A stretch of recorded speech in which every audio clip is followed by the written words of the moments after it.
Okay, next is what we call the Icky shuffle.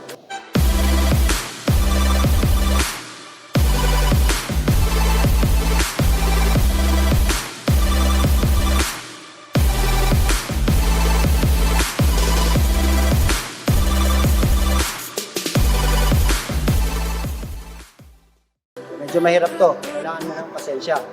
Okay? We'll start with our right foot. We will start at the side of the lateral. Left side. Okay? So, pag nasa left side tayo, unang ihakbo natin ay yung right foot. Inside the first box. Okay? After nyan, follow natin yung left foot. Pero bago lumati yung left foot, yung right ay almost na.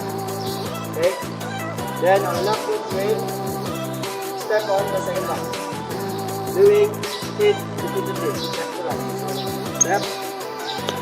Step. Step. Okay. Step. Really to shuffle.